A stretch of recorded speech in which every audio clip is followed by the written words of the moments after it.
driver ako ni Boss Saldi.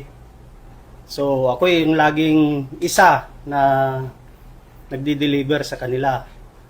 Siguro 3 beses sa isang linggo, dinadala namin yung mali-malitang tira doon sa bahay ni former Speaker Martin Romualdez.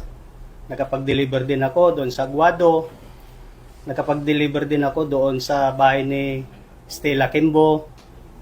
Nakapag-deliver din po ako doon sa bahay ni former Senator Trillanes. Yun po yung participation ko bilang driver ni Kong Saldi ko. Yung kay Trillanes po, anong dineliver nyo?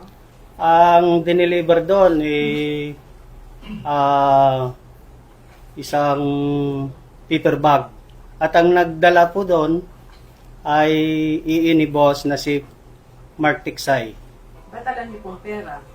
Yun po yung sabi ni Mark Tiksay po.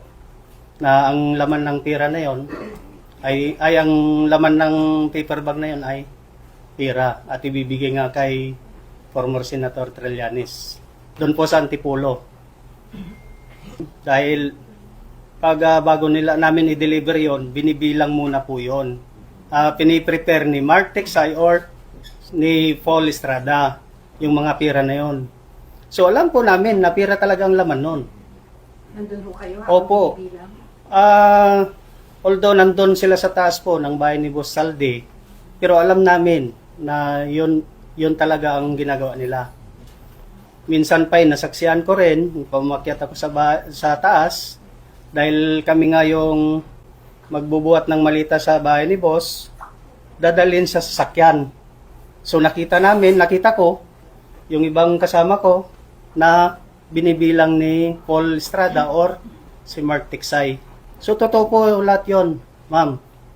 Ang issue na yun. At wala pong dinagdag, wala pong binawas. Kung ano lang yung sinabi namin doon, pawang katotohanan po lamang.